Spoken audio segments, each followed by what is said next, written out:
Assalamualaikum warahmatullahi wabarakatuh. Waalaikumsalam warahmatullahi wabarakatuh. Asyhadu an la ilaha illallah, asyhadu anna Muhammadar Rasulullah. Asyhadu an la ilaha illallah, asyhadu anna Muhammadar Rasulullah. Allahumma shalli ala sayyidina Muhammad wa ala ali sayyidina Muhammad. Kita menginjak pertemuan yang ketiga. Kemarin kekokohan hati, sekarang pertempuran hati.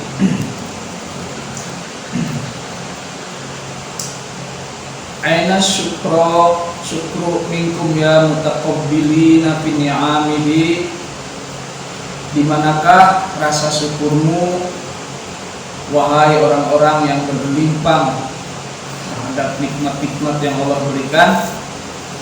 Ya man yaro ni'amihi, wahai orang-orang yang selalu melihat nikmat-nikmat Allah dari kacamata orang lain. Taratun tarawna ni'amihi min ghairuhu. Terkadang, seringkali engkau melihat atau memandang nikmat-nikmat Allah itu dari kacamata. Jadi, di manakah rasa syukurmu, dan wahai orang-orang yang selalu melihat nikmat Allah itu dari perspektif orang lain, tidak berdasarkan hati nuraninya. Ya, kita sangat di era sekarang sangat ini sekali ya, bagaimana konsep kenikmatan, kesenangan itu diciptakan produk-produknya oleh perusahaan, oleh media, sehingga bahkan menciptakan sosok-sosok kesejatian manusia itu diciptakan oleh perusahaan-perusahaan melalui iklan dan lain sebagainya. Artinya bisa jadi bahwa perspektif kenikmatan dan kebahagiaan hidup itu harus berdasarkan kepentingan perusahaan. Nah, sekarang kan lagi di media-media iklan kendaraan, iklan tentang kesempurnaan tubuh seorang wanita pun itu ditentukan oleh perspektif kepentingan perusahaan dengan produk-produk kulit putih, kulit langsing, dengan strategi marketing yang luar biasa. Mungkin Syabul Qodir melirik itu pada zamannya, tapi zaman sekarang pun sangat relevan. Bagaimana intinya kan marketing itu kan membangun hasrat orang untuk konsumtif atau hasrat orang untuk membeli produk. Iklan motor atau iklan mobil, kalau hanya mobil lewat doang kan nggak menarik. Harus ada wanita seksinya gitu kan, untuk menarik atau untuk merangsang orang untuk menyelidiki dan melihat ini mobil luar biasa gitu kan, dengan iklan-iklan seorang wanita dan lain sebagainya. Nah itu nanti kita bahas kesempatan lain tentang teori hasrat dan strategi periklanan dari perusahaan, bagaimana realitas itu diciptakan dengan cara teori hiper itu dilebih-lebihkan gitu. Padahal kan yang mobil ya mobil aja. Kalaupun perubahan produk pun ya tidak signifikan perubahannya gitu kan. Dari mobil manual menjadi mobil metik itu kan sebenarnya tidak signifikan. Cuman kan karena ini sering diciptakan oleh media secara berulang-ulang, sehingga ketika menonton itu masuk ke alam bawah sadar. Oh ternyata bahwa seorang lelaki sejati itu harus punya mobil ini. Dengan iklan perempuan yang menarik, sehingga hasrat kita tergugah. Nah, kata saya mobil, terkadang aku melihat kenikmatan atau kesenangan itu selalu dari kacamata orang lain, selalu dari perspektif orang lain. Watautun tastak lunaha watamdiruna ila maila saindakum.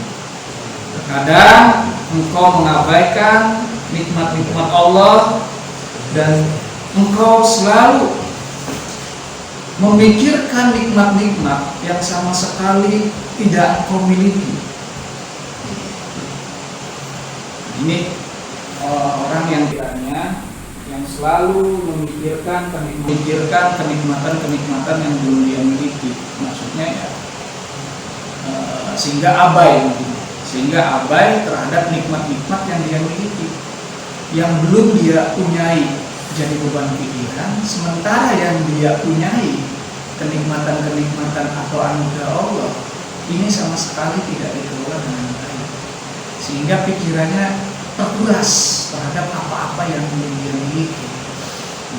Padahal kalau dalam konsep syukur itu kan salah satu lapisannya bagaimana menggunakan nikmat itu atau mendaya gunakan apa yang ada di dalam diri kita, apa yang kita punyai itu dengan sebaik mungkin. Makanya syukur itu dalam bahasa lain adalah mengikat nikmat. Maksud mengikat nikmat itu adalah mendaya gunakan nikmat yang ada. Nikmat biasanya akan terlupakan atau terabaikan ketika kita terlalu fokus terhadap rezeki atau nikmat-nikmat yang belum kita punya. Karena tadi pengaruh lingkungan, sama lingkungan diciptakan, sama media diciptakan. Gitu. Kalau kamu belum punya motor, maka harus punya mobil.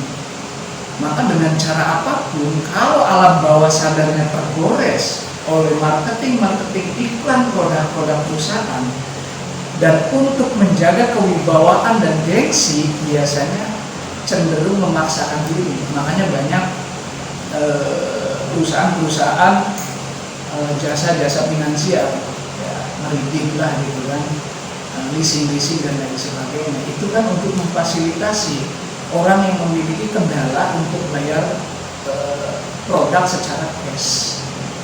Artinya hasratnya digugah terus, diciptakan terus dibangkit-bangkitkan gitu kan. Dan ini kan luar biasa di jalan-jalan, di media.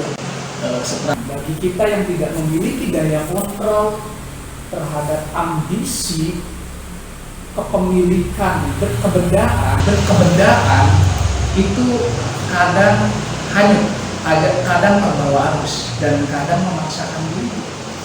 Dengan keuangan yang biasa-biasa aja, hanya untuk biaya makan dan sekolah, karena hasrat kita bangkit, karena pengaruh media, pengaruh lingkungan, pengaruh tetangga, biasanya ya kita memaksakan diri untuk memiliki sesuatu hal yang di luar kekuatan finansial kita. Di penghujungnya ya bikin pusing, gitu. Nah, ini memang saya Abdul Qadir punya pandangannya luar biasa. Dan konteks kekinian zaman modern juga masih relevan bahasa-bahasa ini. Wataratun tasta'inuhu biha alal ma'ashi, dan terkadang untuk menggunakan nikmat-nikmat Allah itu alal ma'ashi, untuk bermaksiat atau ya bahasa lainnya menjauhi Allah lah. Terkadang lalai menggunakan nikmat-nikmat tersebut. Ada orang yang tenggelam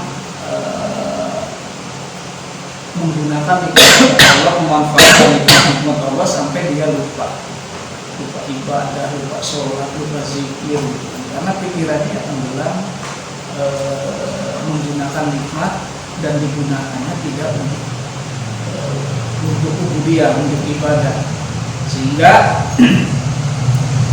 pikiran hatinya terkuras habis oleh kenikmatan-kenikmatan yang dia miliki. Sebagai contoh ya, karena keratuhan hati, di penghujungnya keratuhan hati. Sebagai contoh ini real, saya nggak mau menyebutkan nama. Dulu ketika dia belum jadi kepala desa, sering jumatan, kan? Sering ya kegiatan-kegiatan pengajian dan lain sebagainya. Tapi setelah jadi kepala desa, gitu kan, dengan keuangan yang luar biasa, jumatan ditinggal, kegiatan-kegiatan hiburan malam intens, sampai ya karena di daerah Tambura, terutama daerah saya, kepala desa itu rata-rata memiliki istri lebih dari satu. Ya akhirnya rumah tangganya berujung di perceraian pengadilan. Karena ketika berkumpul menumpuk di dalam diri kita, otomatis pikiran dan hati kita terkuras untuk mengelolanya. Juga biasanya akan timbul rasa ketakutan untuk kehilangan. Jadi kalau orang yang hatinya rapuh, semakin banyak kenikmatan, semakin tingkat ketakutannya gede, ketakutannya tinggi, volume ketakutannya. Tadi takut hilang, takut habis dan lain sebagainya. Makanya banyak yang gali lubang hidup lubang akhirnya ngutang kesana kesini hanya untuk memenuhi hasrat-hasrat. Makanya ada penelitian, semakin kita memenuhi kesenangan-kesenangan fisik, kesenangan fisik, kesenangan biologi. Kesenangan fisik itu kan muncul lewat pintu masuknya lewat indera-indera kita, dari mata, dari telinga, dari hidung, dari mulut, juga indera pengencar. Gitu kan. Kemudian gelombangnya kan masuk. Itu kesenangan fisik. Ada neurotransmitter di saraf kita mengirimkan ke hati kita gelombang tersebut. Kemudian dari neurotransmitter dalam susunan saraf dikirim ke hati kita gelombang-gelombang tersebut. Nah, semakin dipenuhi, semakin haus. Semakin dipenuhi, semakin haus, semakin dipenuhi, semakin haus. Dan itu siklus itu nggak akan pernah berhenti. Rasa haus tersebut. Makanya hal-hal yang berkaitan dengan keinginan duniawi untuk kesenangan biologis atau kesenangan fisik itu memiliki karakteristik semakin kita memenuhi, bukan semakin berhenti, semakin banyak. Kemudian terjadi pola perilaku yang berulang-ulang terus dipenuhi, itu semakin haus, semakin haus, semakin haus. Nah, pada titik tertentu muncullah yang disebut kecanduan, candu. Gitu. Nah, candu inilah yang kemudian akan menciptakan kehampaan hati. Karena ternyata ini bersifat sementara, kesenangannya hanya pada susunan saraf neurologis saja. Karena setelah nikmat kebendaan itu ya hanya dilihat masuk ke susunan saraf, muncul gelombang, lalu selesai. Dipenuhi lagi, selesai. Nah, pada titik tertentu akan tercipta kehampaan hati. Nah, biasanya di beberapa negara-negara maju, kenapa terjadi angka bunuh diri yang tinggi? Karena tadi ada yang disebut kehampaan, atau dalam bahasa lainnya masyarakat yang terasingkan, manusia yang terasingkan, hatinya asing, hatinya hampa, sehingga hidup itu sudah tidak bermakna lagi karena ada pola perilaku berulang-ulang terhadap memenuhi kenikmatan fisik, sehingga ketika hampa bahwa hidup ini kok tidak ada nilainya, disitulah dia ingin melakukan proses bunuh diri. Ada juga hasil penelitian, semakin kita memenuhi kebutuhan fisik, gitu kan, semakin perilaku kita keras, egoisan kita muncul, rasa egois. Karena tadi menumpuk kenikmatan fisik akan stimulusnya, gelombangnya akan mempengaruhi perilaku egois, penuh marah, terus perilaku keras. Itu makanya kenapa sih ada konsep mujahadah itu dengan kuasa, menghilangkan tadi sifat-sifat egoisnya tadi. Maka wajar kalau dalam tradisi-tradisi kerajaan, kenapa sih raja-raja yang biasanya menumpuk kekuasaan dan kenikmatan fisik itu rata-rata keras, rata-rata kejam. Gitu. Thailand seperti itu. Rata-rata raja-raja itu, raja zaman dahulu, maaf ya, baik di agama lain yang memiliki kerajaan ideologi agama lain maupun raja-raja yang ada di kerajaan dinasti Islam, itu rata-rata keras. Karena tadi terlalu menumpuk kenikmatan fisik sehingga pola itu mempengaruhi perilaku gelombang-gelombang negatif yang ada di dalam diri. Hanya muncul sikap egois, sikap pemarah, sikap keras. Itu karena pola perilaku berulang-ulang memenuhi kebutuhan fisik. Itu. Makanya sederhana untuk menilainya. Kalau orang banyak makan, kalau orang banyak hiburan, kalau orang yang mencurahkan hidupnya hanya untuk kesenangan-kesenangan dunia, kesenangan-kesenangan fisik, itu dipastikan egoismenya lunas. Makanya sangat tepat sekali kita menjalankan suluk, menjalankan kholwat, menjalankan puasa, itu dalam rangka menetralisir gelombang-gelombang egoisme, kemarahan, bahkan dendam. Karena tadi semakin ditumpuk, semakin hilang, semakin kuat. Itulah yang disebut bahwa kenikmatan dunia itu sesaat, dan semakin engkau mengikuti hawa nafsu biologismu, hawa nafsu kebendaanmu, maka engkau semakin merasa haus, bagaikan minum air laut. Semakin diminum air laut itu asin kan, kita semakin haus. Artinya ternyata konsep kebahagiaan itu tidak melulu pada wilayah sistem saraf kita dan fisik kita. Ternyata itu kesenangan sebenarnya. Oh, berarti yang namanya kebahagiaan itu bukan ada di luar lapisan luar, bukan ada di kebenaran, tapi lebih dalam lagi di dalam hati. Makanya salah satu cucunya Rasulullah, Ali Zainal Abidin, salah satu doanya sangat ini, Allahumma ja'alni ahlu is'adi wal fiqwah. Ya Allah, jadikanlah aku orang yang ahli dalam ramu al-is'ad, kebahagiaan, wal fiqwah, dan langkah-langkahku selalu menuju kepada itu. Karena kebahagiaan itu ternyata bukan ada di luar. Apalagi bersyarat, berjarak, harus punya ini. Kebahagiaan itu ternyata masuk ke dalam. Terus ke dalam hati yang paling dalam. Kita mampu mengakses diri kita ke dalam. Itu kebahagiaan. Termasuk konsep cinta nantinya. Cinta itu yang harus masuk ke dalam, bukan dalam ranah pikiran dan kebenaran. Itu bisa dipahami ya? Ya gulam, wahai kisana, tahtaju fil khalwatika ilal waro yakhrujuka anil ma'asi wal isbazula. Engkau sangat perlu sekali bil khalwatika ilal waro, dalam kesendirianmu, untuk berdialog dalam diri, untuk berdialog dengan Tuhanmu, sampai mencapai tingkat hati yang lembut dan penuh kehati-hatian. Yakhrujuka anil ma'asi wal jula. Dan kholwat-kholwatmu nanti pada akhirnya akan mengeluarkanmu dari perilaku kemaksiatan. Kata Syaikhul seperti itu. Jadi perlu sekali ternyata menjalani suluk, menjalani kholwat, atau menjalani tadi untuk mendetoksifikasi kemaksiatan hati. Karena selama ini mungkin kan dari kecil sampai kita dewasa punya anak selalu dituntutkan memori.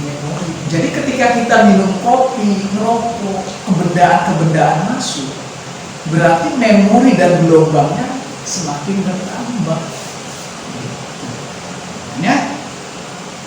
Kalau kita hanya memenuhi unsur-unsur fisik, biologis dan kebendaan, itu nggak ada bedanya kita dengan hewan. Hewan itu kan perilakunya makan, minum, tidur, dan seks.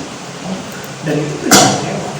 Nah, sementara kita ada sesuatu yang sangat lembut sekali, energi yang lembut yang ada di dalam relung hati kita. Ketika usia 4 bulan di dalam kandungan kita, yaitu menapakti ini aku tiupkan dari luar, berarti itu diri kita, energi ketuhanan yang ada di dalam diri kita yang bersifat sangat lembut dan bersifat spiritual atau rohani, dan itu tidak ada kaitannya dengan kebenaran dan tidak ada kaitannya dengan hal-hal yang berkaitan dengan materi. Nah, itu energi itu yang harus kita tumbuhkan, karena itu yang akan membimbing, mengarahkan kita karena asalnya dari ruhnya. Kalau kita fokusnya kepada kebendaan dan fisik, maka potensi itu akan terpendam sangat dalam, bahkan ya kalau udah sangat dalam, karena bahasa Al-Quran fi qulubihim maradun fazadahumullahu marad, di dalam hati mereka ada penyakit.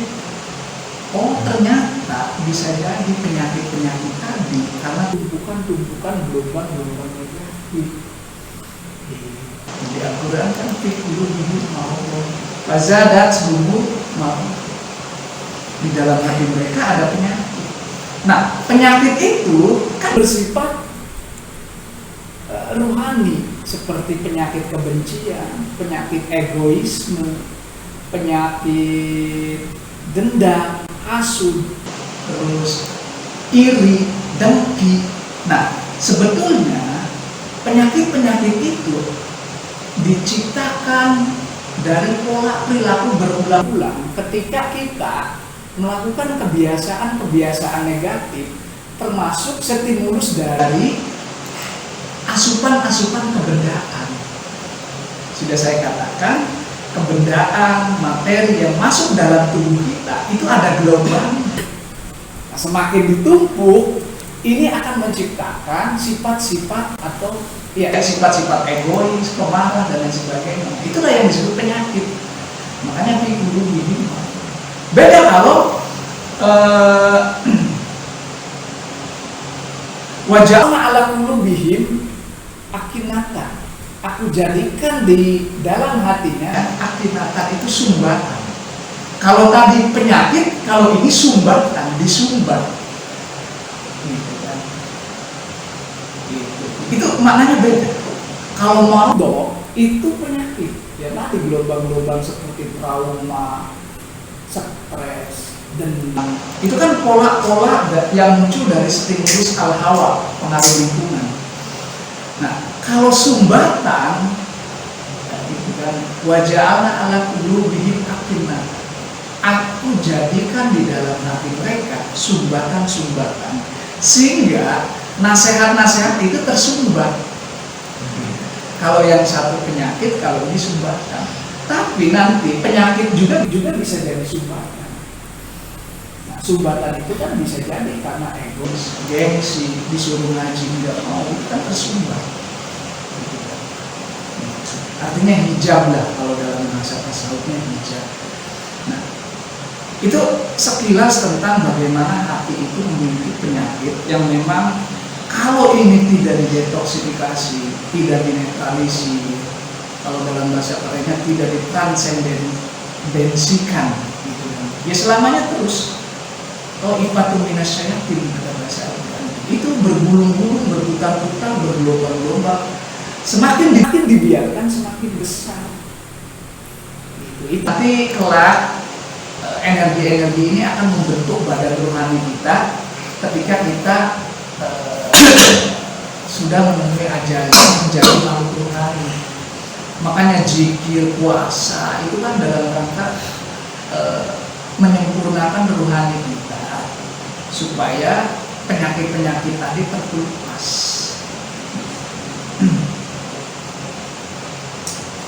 Wa muraqabatu tadhkuruka nadharul haqqi azza wa jalla ilaika. Pendekatan khalwat, pendekatan menyendiri untuk selalu berdialog dengan Tuhanmu dan dengan dirimu, itu akan mendekatkan dirimu selalu dalam pengawasan Allah Subhanahu wa Ta'ala.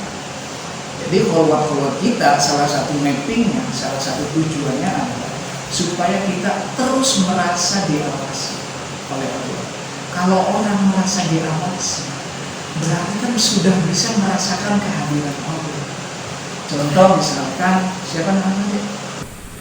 Fikri dari mana? Cikarang. Fikri jalan-jalan ke mall misalnya, bawa pacar.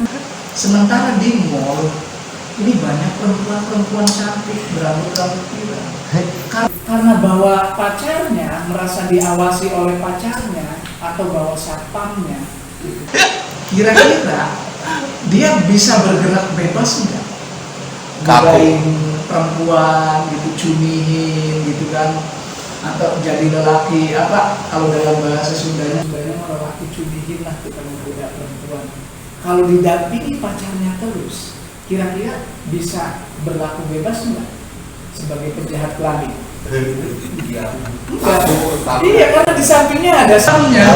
Nah, sama ketika kita selalu merasa diawasi oleh Allah, bahkan pada titik tertentu, pada wilayah muraqabah, merasakan kehadiran Allah, kita tidak akan bisa bergerak bebas. Segala tindak tanduk kita akan selalu diawasi oleh Allah, dan kita akan malu ketika ingin melakukan perbuatan maksiat. Nah, salah satu kholwat mappingnya merasakan kehadiran Allah, dan Allah selalu mengawasi kita. Bayangkan kalau kita ada CCTV-nya, gimana sih? Mau berbuat macam-macam juga kan ada CCTV. Gitu. Makanya ini sangat penting, dialog diri, menyendiri di tempat-tempat sunyi, di sepertiga malam, dalam rangka tadi mendetoksifikasi gelombang-gelombang negatif, nanti di penghujungnya merasakan kehadiran Allah. Itu yang paling penting. Salah satu beragama itu ya, salah satu mappingnya ke situ, orientasinya ke situ. Jangan beragama kita terkuras habis hanya membahas hukum halal dan haram. Sementara Allah kehadirannya tidak pernah diusahakan atau tidak pernah menjadi titik fokus dalam kegiatan ibadah. Makanya sebenarnya sholat 5 waktu, sholat sunnah itu kan exercise, latihan dalam rangka apa sih tujuannya? Di penghujungnya kan merasakan adanya Allah dalam diri kita yang selalu mengawasi kita dan selalu berdialog dengan kita, bahkan tiap hari berdialog.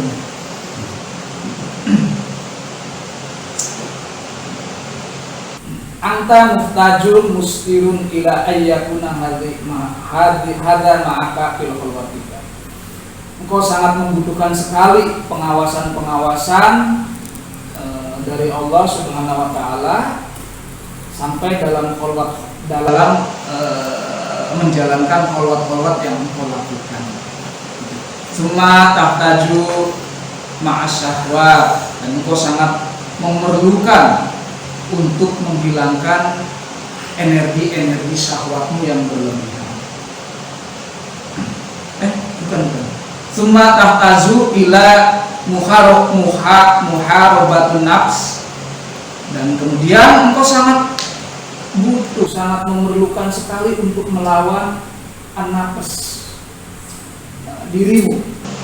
Wal hawa, tadi seperti yang kita bahas kemarin, hawa itu adalah gelombang energi syahwat yang berlebihan karena tadi akibat faktor dari luar, stimulus luar, dan akibat dari tindakan perilaku kita yang berulang-ulang. Contoh, kalau kita satu kali aja nonton misalkan video porno sekali, masuk gelombang, memorinya masuk, ingat terus. Besoknya nonton lagi, gelombangnya masuk lagi, memorinya masuk lagi, terus lupa. Kalau dilakukan berulang-ulang, energinya akan menggelembung. Nah, ketika energinya menggelembung, energinya menjadi besar, nanti energi itu akan mengendalikan diri kita. Jadi diri kita yang asli ini terpendam di kedalaman yang sangat dalam di relung hati kita dan tidak akan bisa muncul. Kalau energinya ini kuat, menggelembung karena pola perilaku yang berulang-ulang dari stimulus luar yang membangkitkan kekuatan syahwat yang tadinya volumenya 10%, ini menjadi misalkan 300%. Nah, pada titik tertentu kita akan kehilangan kemanusiaan kita, jati diri kita, bahwa kita ini diciptakan dari ruh. Maksud saya bahwa kita ini esensinya adalah memiliki ruh ketuhanan, itu akan terpenjara tertumpuk di lapisan yang paling bawah dan tidak akan keluar. Makanya kata Al-Quran, kalau antam seperti binatang. Maka kalau orang seperti binatang, bahkan lebih daripada binatang. Kalau binatang ketika melakukan hubungan seksual itu ya udah selesai. Nah, kalau manusia enggak, udah melakukan hubungan seksual dengan pasangan yang sah, ini akan mencari lagi kalau dia begitu dengan pasangan yang lain, yang bukan pasangan sahnya. Bahkan anak sendiri pun bisa jadi itu dizolimi atau diperkosa. Bahkan kata Al-Quran, kalau antam bahkan lebih buruk daripada binatang. Itu. Kalau gelombangnya terus dirawat dan dilakukan oleh perilaku yang berulang-ulang. Nah, makanya kita males ibadah, kita males zikir, males tahajud, males menjalani suruh atau mujahadah. Bisa jadi itu faktor perilaku yang dilakukan berulang-ulang, energinya terus membelum, tidak bisa. Jadi gimana? Mau tidak mau harus dipaksakan, memaksa diri. Diri itu harus dipaksakan memang. Jadi perang dengan hawa nafsu, dengan energi negatif itu memang harus dipaksakan. Pertama kali memang dia melelahkan, puasa, bangun malam, siangnya puasa, menjaga mulut, menjaga pendengaran, menjaga mata, kurang tidur, siang perut lapar, memang melelahkan. Tapi nanti seiring kita konsistensinya terbangun, itu akan ringan. Pertama aja, bagaimana sih rasanya ketika energi ini menumpuk gelombangnya, bertumpuk-tumpuk, ini dibongkar gitu kan. Dan itu kan hasil perilaku yang berulang-ulang dari mulai kita usia berapa sampai sekarang usia dewasa, misalkan 40 tahun. Ini dibongkar. Bagaikan orang mencabut pohon yang besar, yang akarnya ke dalam gitu kan. Ini kan sulit. Nah, makanya jangan aneh ketika ini energinya bergelombang, berputar-putar, berlapis-lapis, kadang tidak bisa dengan sulit dibongkar. Tidak bisa. Dengan baca Al-Quran kadang tidak bisa. Dengan puasa tidak bisa. Maka semua itu tidak bisa. Dengan nasihat-nasihat ketuhanan tidak bisa. Biasanya Allah intervensinya dengan apa? Dengan bencana-bencana, ujian-ujian penderitaan. Lagi enak-enak, usahanya dibangkrutkan, gitu kan? Dikasih sakit, gitu. Makanya kita mengalami ujian, cobaan, sakit, ditimpa bencana, terus juga rumah tangga, dizolimi orang dan sebagainya, bisa jadi itu adalah pendidikan yang Allah berikan kepada kita, pelatihan yang Allah berikan kepada kita dalam rangka membongkar akar-akar gelombang negatif yang sudah mengakar ke dalam. Itu Fir'aun itu kan akar kesombongannya, gelombang kesombongannya kan besar sekali. Tidak bisa dinasehati oleh seorang nabi yang bernama Musa. Dia mengakui Tuhannya Bani Israel ketika ditenggelamkan kan, baru tuh kesombongannya terkikis, udah tenggelam gitu. Nah, makanya jangan aneh, saking kita mengalami penderitaan, luka-luka kehidupan, mengalami bencana, esensinya salah satu mappingnya adalah untuk membongkar itu. Karena melalui suluk tidak bisa, melalui nasihat tidak bisa, ya satu-satunya cara ya. Kalau dalam bahasa ini mah di bulldozer. Gitu. Lanjut. Khorobal ma'zamun nas al-zulat. Robohnya tokoh-tokoh masyarakat, orang-orang besar itu karena kekeliruannya dalam mengelola hawa nafsu. Wa khorobaz zuhud ma'wad. Dan robohnya, tergelincirnya orang yang zuhud adalah timbulnya energi syahwat. Jadi orang besar, bahkan gelarnya profesor, bahkan gelarnya kiai haji, itu tidak menjamin untuk tidak tergelincir. Orang-orang besar robohnya ya dengan cara dia tidak piawai dalam mengolah hawa nafsu. Dan orang zuhud robohnya tergelincirnya oleh syahwat. Wa kharabal abdal ma'al fakri wal khawatir bil khawat. Dan tergelincirnya wali abdal, ini wali abdal. Nah, seorang wali pun bisa tergelincir ma'al fakri ma'al fikri wal khawatir bil khawat. Karena kekeliruan dalam berpikir dan kekeliruan dan memiliki rasa khawatir dan khawat-khawatnya.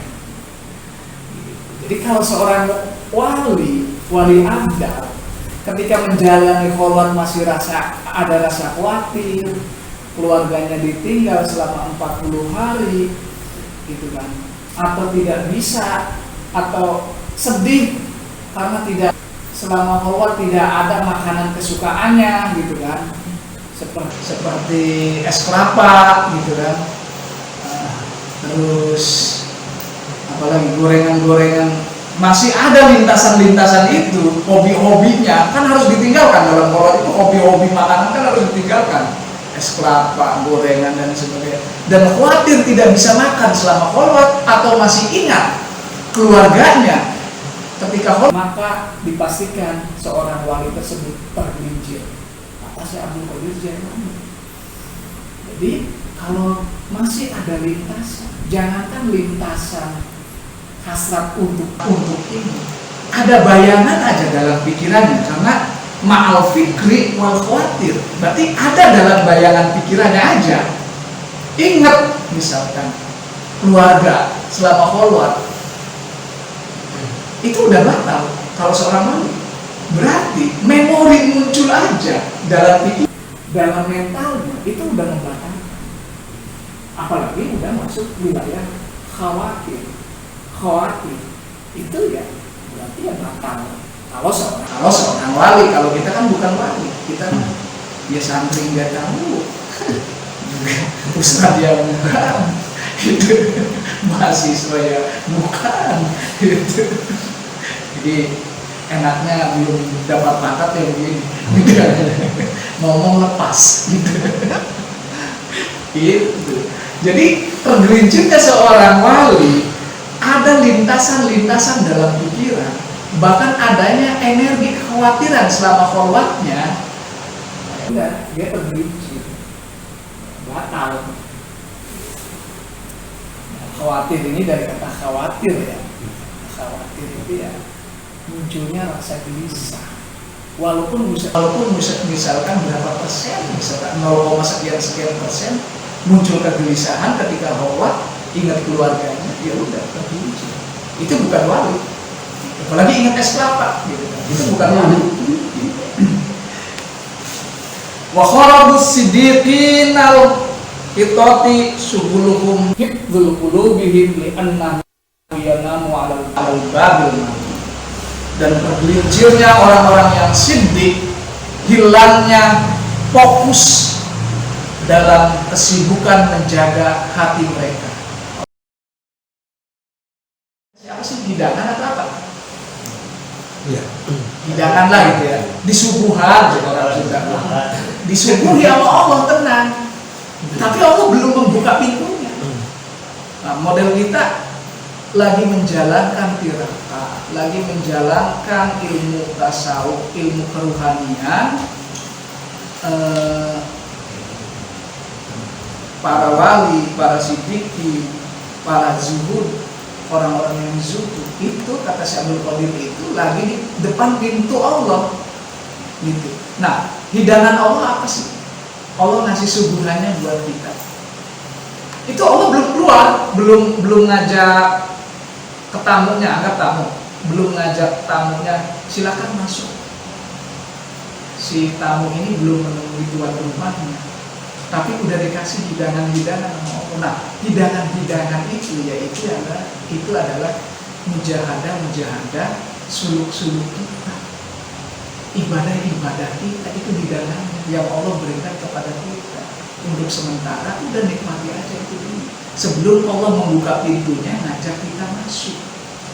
Nah, Katanya selama kita di depan pintu Allah, kata Syekh Abdul Qadir, kamu jangan lalai dalam menjaga hati kamu, jangan lalai dalam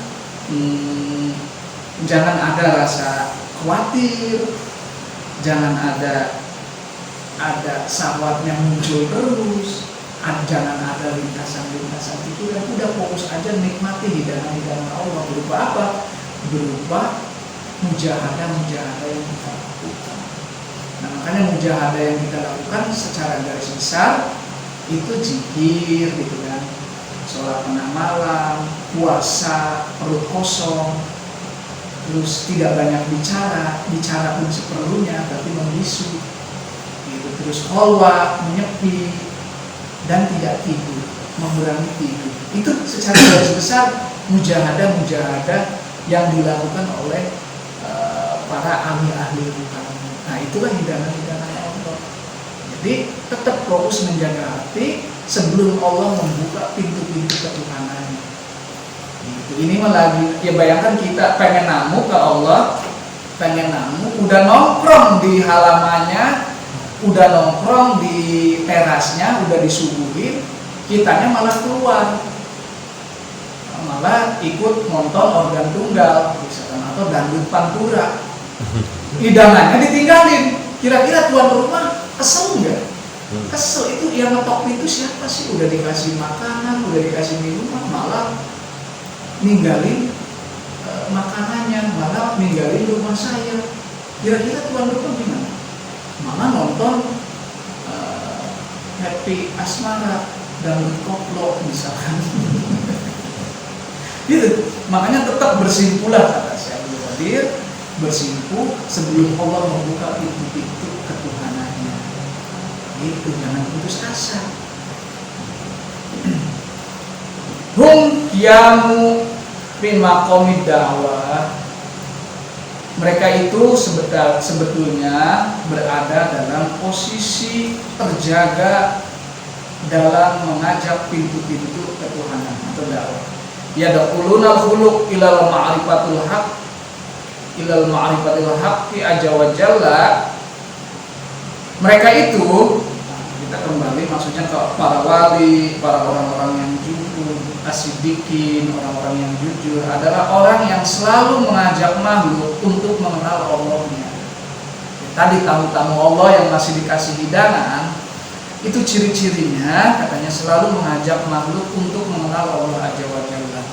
La yazalluna yad'unal qulub, mereka senantiasa mengetuk pintu-pintu hati.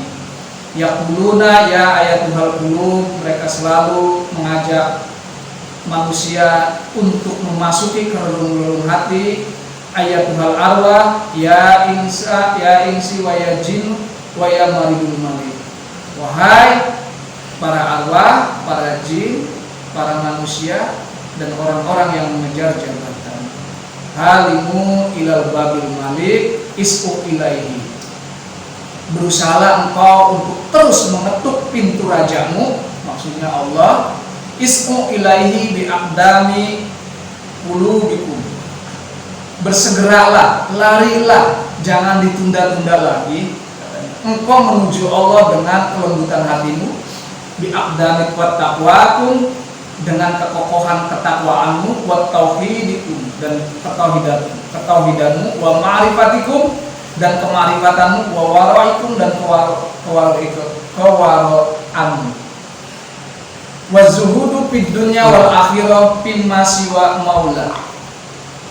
Dan mereka mengosongkan hatinya dari keinginan-keinginan dunia dan akhirat, dari apa-apa yang selain Allah.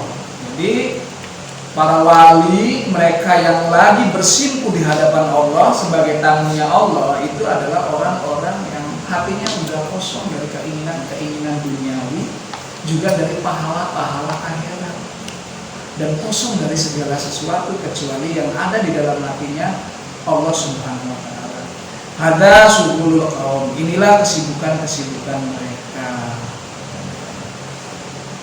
Ya gulam da'anka nafsa wal hawa, wahai anakku, lawanlah nafsu-nafsu yang ada di dalam dirimu, angka nafsa wal hawa.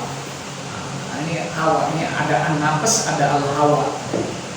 Wal hawa itu ya tadi stimulus-stimulus dari luar yang bisa meningkatkan energi negatif karena stimulus luar dan dilakukan secara berulang-ulang. Itu al-hawa. Kun ardon tahta aqdamiha ulail qaum, jadilah engkau di bawah bumi ini dengan kokoh dan tegak, tarawan baina aidihim, janganlah engkau menjadi debu di antara andalan mereka. Al-haqqu azza wa jalla yakhrujul hayya minal maiti wa yakhrujul maita minal hayy. Allah Subhanahu wa taala berfirman, Dia yang mengeluarkan yang mati yang hidup dari yang mati dan yang mengeluarkan yang mati dari yang hidup. Akhraja Ibrahim alaihissalam min abawihil mauta bil kufri, sebagaimana Allah mengeluarkan Ibrahim dari bapaknya yang mati dalam keadaan kafir. Al mukminun hayyun wal kafirun maitun. Orang mukmin itu hidup hatinya dan orang kafir itu mati. Ini menarik, hatinya hidup. Seperti tadi teori tadi bahwa hati menjadi hidup ketika tumpukan-tumpukan syahwat, energi-energi negatif, baik dari syahwat yang berlebihan, dari al-hawa yang akibat dari pola perilaku berulang-ulang, juga dari akibat pola asuh, luka-luka kehidupan seperti trauma, depresi, stres. Itu kan penyakit hati akibat masa lalu. Juga kekhawatiran terhadap masa depan. Itu al-hawa sebetulnya. Nah, kalau itunya terkelupas, kita sudah tidak melekat lagi, baru tuh hati kita hidup. Makanya al-mu'minun hayyun, orang mukmin itu hatinya hidup. Nah, kalau sekarat kadang hidup, kadang mati, gitu. Kadang hidup, kadang lup lah kayak lampu mah, gitu kan. Ya berarti kan belum bersih, gitu. Energi negatif, gelombang-gelombang ya energi syahwat, al-hawa, bisikan-bisikan yang dari lain, bahkan trauma-trauma akibat masa lalu, kekhawatiran terhadap masa depan, cinta diri dan sebagainya, ini kan numpuk. Nah, makanya dibersihkan setiap lapisan-lapisannya dengan mujahadah. Makanya ya kalau luplek ya masih syukur, alhamdulillah. Kalau mati ya berarti kan udah numpuk. Kalau ibarat sampah ini udah membunuh, sulit ini dibongkarnya kan. Pakai ritual-ritual suluk ini kadang sulit. Makanya Allah intervensi langsung. Salah satu intervensi Allah adalah ya tadi dikasih sakit, dibangkrutkan usahanya, kemudian dipisahkan dari keluarganya, ujung-ujung istrinya minta cerai, minta ini, anaknya pada ninggalin, dijadikan orang menjadi orang sebatang kara. Nah baru di situ mengetuk pintu Allah, lu Gusti, hirup kieu ama, pamajikan minta cerai, usaha bangkrut, baru dak geus ninggalkeun, entos kitu ditipu jelema, entos kieu penyakit teu cager-cager. Baru tuh puasa terus mungkin mengetuk pintu Tuhan. Kadang manusia seperti itu. Nah berarti kan apapun yang menimpa diri kita, baik itu luka-luka kehidupan, bencana dan penderitaan, itu berarti sekolahan. Allah lagi nyekolahin kita gitu. Atau anggap aja itu adalah pusat rehabilitasi yang Allah ciptakan untuk merehabilitasi kita. Dan itu kan fenomena ini banyak orang yang kalau usahanya bangkrut kan banyak bertapa di Gunung Jati, di Sanggabuana, Gunung Sanggabuana, terus ya di gunung-gunung, di tempat-tempat ramah atau di masjid terus sambil meneteskan air mata. Ya karena itu tidak semua suluk pelatihan-pelatihan ibadah itu bisa membuldoser energi negatif yang sudah bertahun-tahun dilakukan dengan pola berulang-ulang, puluhan tahun, akarnya nancap ke dalam hati sehingga ruhaninya terkubur. Tidak bisa hal-hal tersebut dibongkar dengan suluk. dibongkar dengan mujahadah atau enggak, tidak bisa. Perlu ada intervensi Allah. Makanya illa rahimma rabbi, kecuali nafsu yang udah Allah kendalikan, atau bahasa kitanya kecuali atas kasih sayang Allah.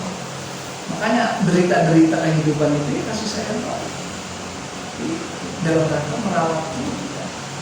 Dan tidak ada orang yang tidak ada musibahnya, pasti ada musibahnya. Makanya kalimat Nabi Yusuf mengatakan illa rahimma rabbi, kecuali atas kasih sayangmu, maka nafsu-nafsu amarah itu Allah tumbuhkan. Nah, kasih sayang ini kan maknanya luas. Kasih sayang Allah dalam mengangkat penyakit-penyakit hati kita. Bisa kita digerakkan untuk ikut pengajian, digerakkan untuk sholat malam, digerakkan untuk kholat, untuk puasa ngebisu, puasa muting, puasa banyak. Bisa juga Allah menimpakan penyakit-penyakit dan musibah-musibah. Itu kasih sayang Allah. Itu. Dan itu melalui proses. Ada yang tanpa proses ya. Yaitu jarang. Wali apa? Jadab ya. Itu jarang. Itu harus melalui proses.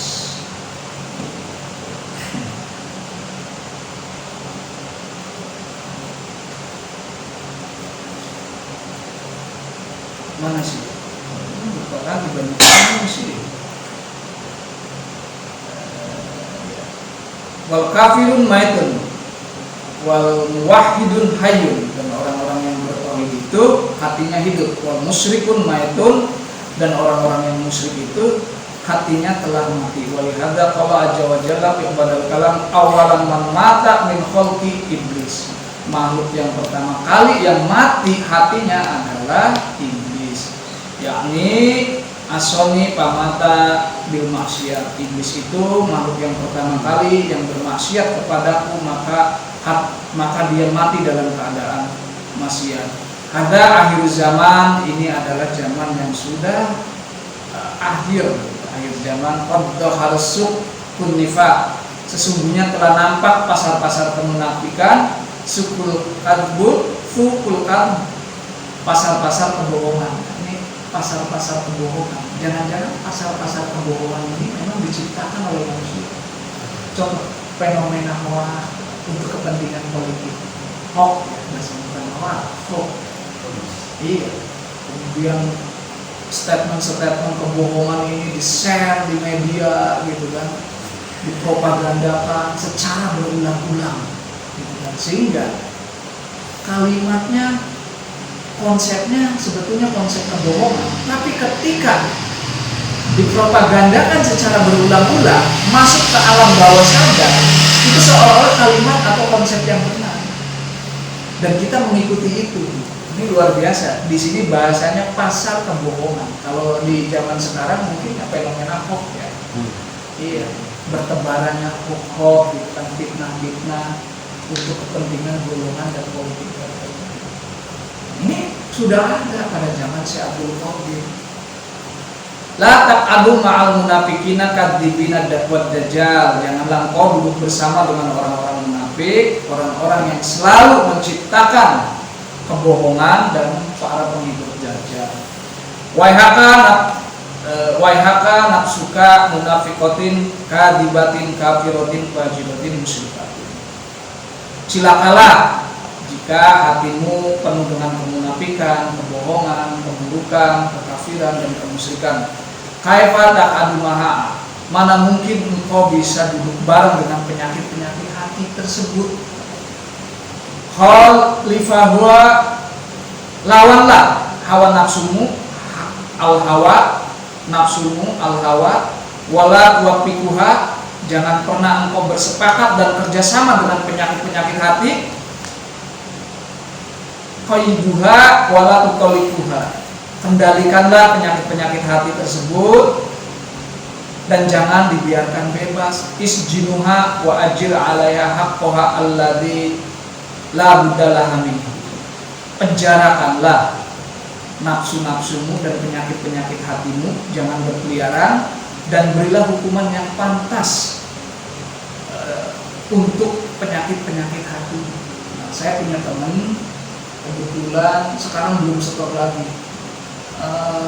Kalau dia marah ditulis, oh hari ini marahnya 5 kali, ditulis 5 kali. Nah, dia menghukum dirinya dengan tindakan positif. Kalau ada kemarahan, kebencian, muncul hasrat pengen dipuji orang, bahkan katanya kalau saya melihat gambar-gambar perempuan seksi, saya tulis hari ini saya marah 5 kali, pengen dipuji 6 kali, lihat IG perempuan-perempuan seksi 2 kali, terus kemudian dijumlahkan. Oh ternyata hari ini saya melakukan tindakan maksiat sekitar 20 dikali 10 dikali 1000 berapa? 20.000. Maka pada hari itu juga dia mengeluarkan uang 20.000 untuk fakir miskin dalam rangka menghukumi dirinya. Ada orang yang seperti itu yang hari ini memang belum ketemu lagi dengan saya. Dulu mah setor terus kan, hari ini saya marah 6 kali, ya udahlah. Terus berusaha sampai kemarahan dia. Terakhir kemarin dia sudah menyetorkan, kan hari ini dalam jangka seminggu saya tidak pernah marah kan. Efek terhadap badan kamu gimana? Kok enteng banget katanya badan saya, karena tidak pernah marah selama seminggu dan daya ingat saya kuat. Makanya seseorang itu harus memiliki daya ingat kuat, neurotransmitter tidak kuat, sistem saraf kita kuat. Biasanya itu kalau gelombang-gelombang kemarahan, kebencian itu tidak ada. Yang merusak konsentrasi kesadaran kita itu kan kemarahan, kebencian, dendam itu energinya merusak daya konsentrasi. Makanya orang yang pintar konsentrasi, yang khusyuk sholatnya, bahkan yang daya ingatnya kuat, biasanya orang-orang yang energi kemarahannya rendah. Makanya kalau ingin cerdas, kebetulan di sini ada mahasiswa ya, hari ini yang hadir, yang anggap aja dia mewakili seluruh mahasiswa di Bukit Tinggi. Itu jangan pernah marah, benci, itu daya ingatnya kuat, neurotransmitternya cepat, memorinya cepat menyimpan dan cepat membuka daya ingat. Orang yang marah itu kalau ngomong kan kelihatan ngaco, karena kesadarannya hilang. Gitu. Sistem sarafnya rusak. Gitu. Tapi ini loh, ada juga nanti orang yang menghilangkan kemarahan, rasa dendam, gitu kan, itu cepat dalam menangkap sinyal-sinyal ketuhanan. Karena tiap hari bisa jadi Allah itu berdialog dengan kita dalam kondisi apapun. Cuma kitanya aja mungkin rasanya tidak sensitif. Dialog Allah kan unik. Kalau ngasih ilham, ngasih inspirasi, cuma karena rasanya tidak sensitif, seolah-olah itu inspirasi lahir dari pikiran atau hati kita. Padahal Allah langsung. Sebagai contoh di Al-Quran kan surat Al-Qasas ayat 7 kan, wa auhayna illa ummi Musa an ardihi fa idza hibti alaihi fa alqihi fil yami wala tahqi wala tahzani. Wa auhayna ila ummi Musa, aku wahyukan ila ummi Musa, kepada ibunya Musa. Wa auhayna ini yang maknanya aku ilhamkan. Kalau nabi baru wahyukan, kalau manusia biasa ya aku ilhamkan, berarti kan dikasih inspirasi.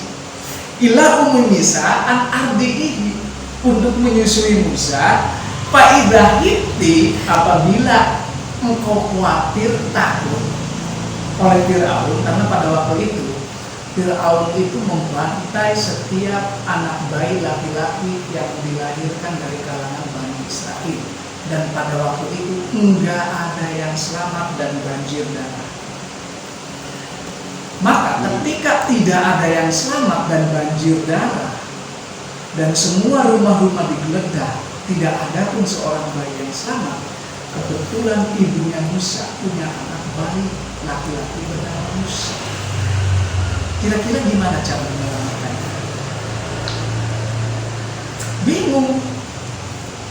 Maka ketika kalimat fa idza khifti alaihi fa alqihi fil yami, kalau engkau khawatir, stres melihat tubuh bayi yang bergelimpangan darah dan tidak ada bayi satupun yang selamat. Otomatis naluri keibuan kan bingung cara menyelamatkannya.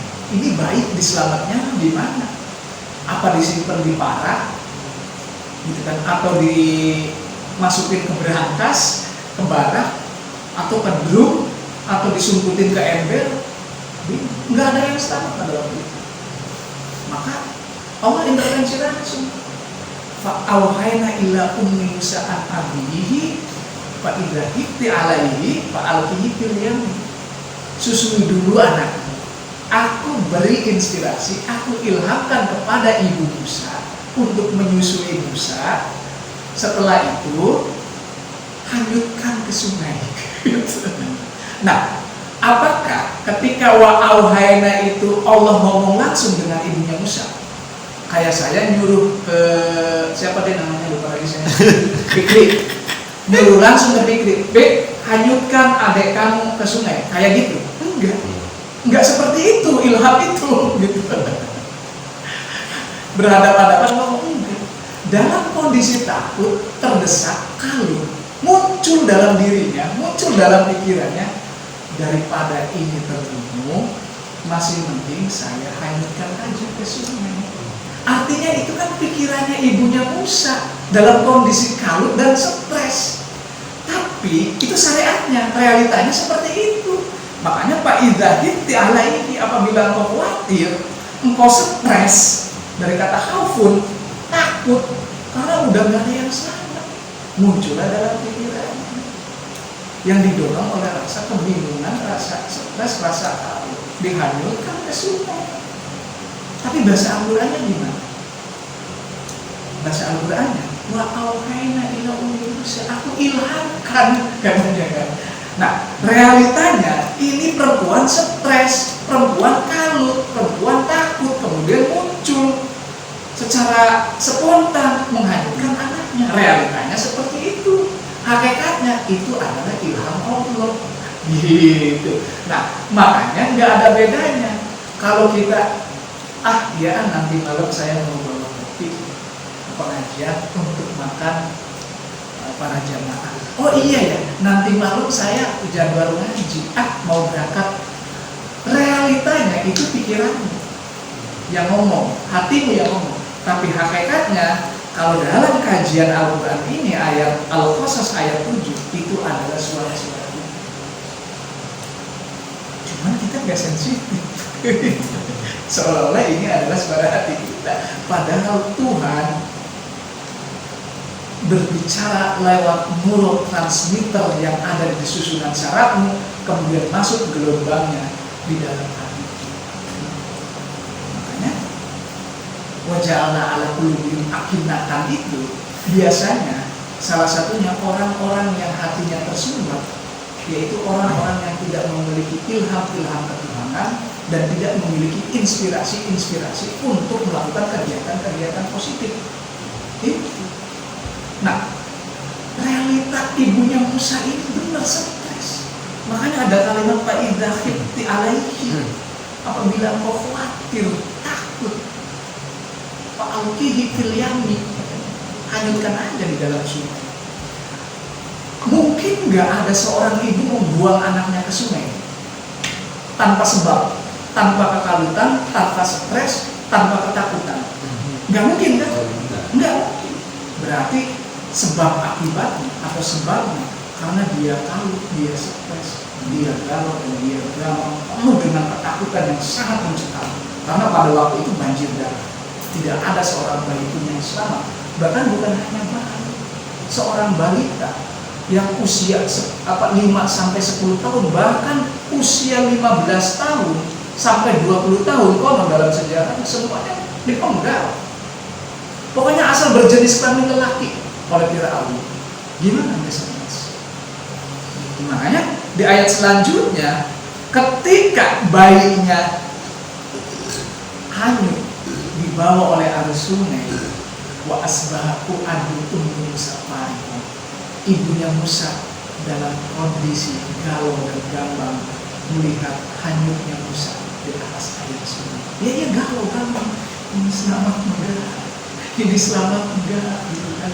Karena hanya itu satu-satunya cara menyelamatkan. Berarti kalau hanya satu-satunya cara menghanyutkan seorang bayi di atas sungai, arus sungai, berarti kan nggak ada cara lain. Berarti kan kondisinya sangat mencekam gitu, dengan tindakan yang nyata. Tapi bahasa Allah itu kan wa awhayna ila Musa, aku ilhamkan. Realitanya itu orang stres, orang takut. Muncullah secara refleks, secara otomatis susunan syaratnya, hatinya mengambil sebuah keputusan menghanyutkan hati karena saking mencekamnya. Tapi hakikatnya dari Allah kan, ilham dari Allah. Supaya apa sih?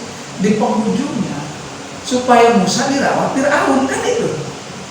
Akhirnya ketika hanyut di sungai, diambil sama istrinya Fir'aun, dirawat oleh Fir'aun. Di penghujungnya apa? Di penghujungnya supaya jadi musuhnya Fir'aun. Gitu. Kalau udah gede, liyakuna lahum aduwan katanya. Supaya Musa ini jadi musuhnya Fir'aun ketika udah dewasa. Berarti kan didramatisir sama Allah, ya enggak? Tujuannya supaya Musa jadi musuhnya Fir'aun. Drama-dramanya pembantaian anak lelaki sampai dapat ilham menghanyutkan Musa ke sungai. Ini kan skenario ini diciptakan begitu sangat mencekam gitu kan. Padahal ujung-ujungnya mau ditarung-tarungin sama Allah antara Fir'aun dan Musa gitu. Kan gitu.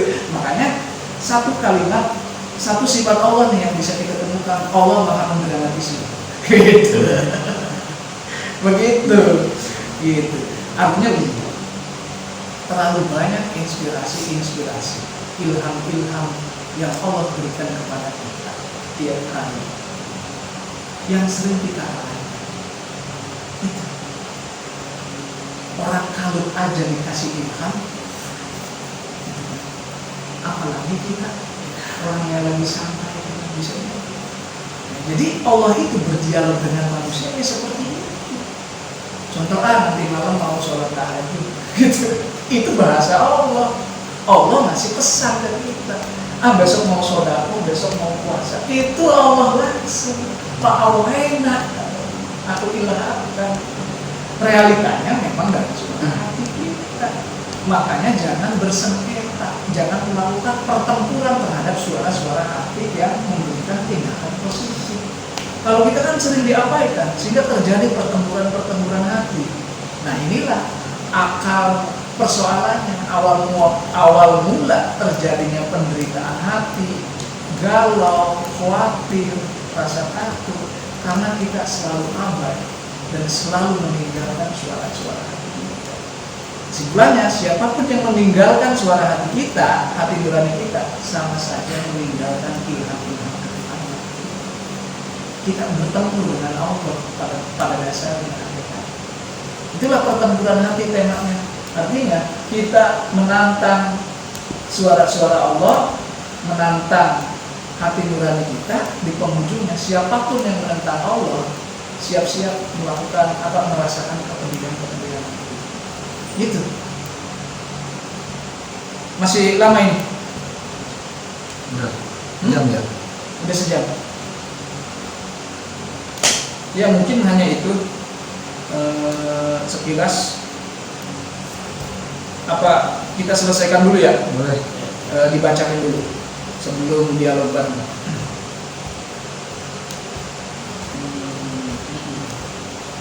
Aqimu aha, padamkanlah penyakit-penyakit hatimu bil mujahadat, dengan mujahadah, dengan tirakat atau sulung gitu kan.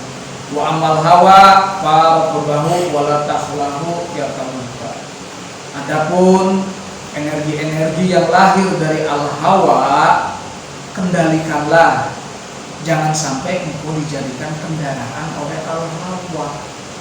Nah, ini ibarat kuda, hawa nafsu itu kuda, kita yang menungganginya, yang menaikinya, yang mengendalikan kuda. Nah ini kan kebalik, kuda yang mengendalikan kita, kita jadi kuda, hawa nafsu jadi penunggang kuda, dibalik-balik gitu kan. Gitu. Makanya jangan-jangan perilaku kita sehari-hari itu juga adalah bukan kita yang mengendalikan, Cuman kita nggak sadar aja. Iya, jangan-jangan diri kita yang sejatinya ini tenggelam, terkubur dalam lapisan yang paling dalam dan belum bangun-bangun. Pemilik hati kita, pemilik rumah ini, jangan-jangan terkubur.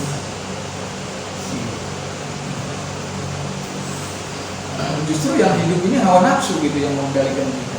Wa qafun fala tashabuhu, dan tabiat-tabiat buruk, perilaku-perilaku burukmu yang dilakukan berulang-ulang katanya. Jadi tabiat atau perilaku kebiasaan yang dilakukan berulang-ulang jangan dijadikan sahabat katanya. Itu sama aja dengan anak kecil yang tidak memiliki akal sehat. Kaifa tata'allamu minat tauhid shagir wa taqbaluna minhu. Bagaimana mungkin engkau bisa belajar ke anak kecil dan menerimanya sebagai temanmu? Wa syaitan fa huwa aduka wa adu abika Adam alaihissalam. Setan itu adalah musuhmu dan musuh bapakmu Adam alaihissalam. Kaifa taskunu ilahi wa taqbalu minhu wa bainaka wa bainahu. Bagaimana mungkin engkau merasa tenang jika engkau masih hidup bareng dengan bisikan-bisikan setan dan hawa nafsu gitu. Dan wa'dawatun qadimah, sementara setan itu terikat sejak lama sebagai musuhmu. La ta'manu minhu fa innahu qatilun abika wa ummuka. Udah, jangan percaya aja sama setan, bisikan-bisikan setan, bisikan-bisikan hawa nafsu dan al-hawa. Katanya sesungguhnya dulu pernah membunuh bapakmu dan ummuka dan ibumu. Fa idza tamkanu minka qatalaka kama qatalahuma. Jika engkau hidup bareng dengan hawa nafsu, dengan al-hawa, dengan setan, maka engkau akan tergelincir sebagaimana tergelincirnya Adam dan istrinya. Ij'al taqwa solahuka, jadikanlah ketakwaan hatimu sebagai senjatamu. Wa tauhidullah azza wa jalla, dan mengesahkan Allah. Wal muraqabati lahu wal wara'i fil khalwati, dan melakukan proses muraqabah, merasakan kehadiran Allah. Wal wara', dan wara' fil khalwat, dalam khalwat. Wasidqun, dan jujur terhadap suara hati. Wal isti'anatu billah azza wa jalla, dan selalu memohon pertolongan kepada Allah setiap detik. Zunduka, sebagai prajurit-prajuritmu.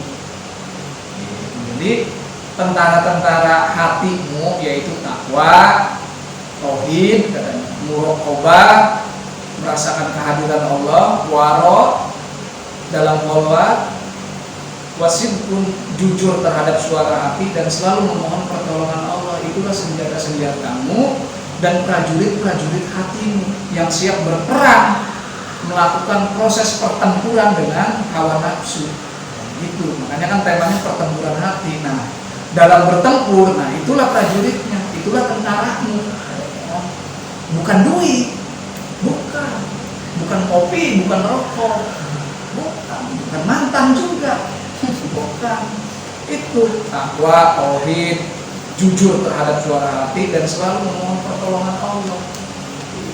Wa hadza salahu wa hadza jundu. Nah, inilah senjatamu dan inilah tentaramu.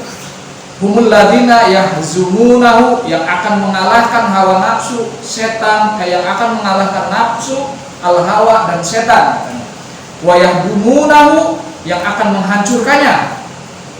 Wa yaksuruna, yang akan memporak-porandakan jaisahu, pasukan-pasukan al-hawa, an-nafs, dan as-syaiton. Nah, ini pasukan-pasukannya, senjatanya.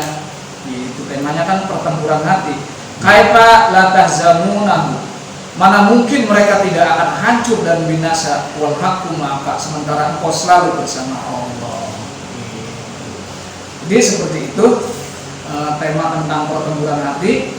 Ya, intinya ada tentara-tentara, ada makom-makomat yang harus terus kita kejar, yaitu ketakwaan, waro, kehati-hatian, as-sidqun, jujur terhadap suara hati, wa tauhid, mengesahkan Allah, wal isti'an, dan selalu memohon pertolongan Allah. Itulah tentara-tentaramu dan senjatamu ketika engkau bertempur melawan bisikan-bisikan hawa nafsu, bisikan al-hawa dan asyaiton. Itu selama hati tidak memiliki ketakwaan, ketauhidan, Allah juga kita tidak pernah mujahadah, ya pasti kalau bertempur kalah terus.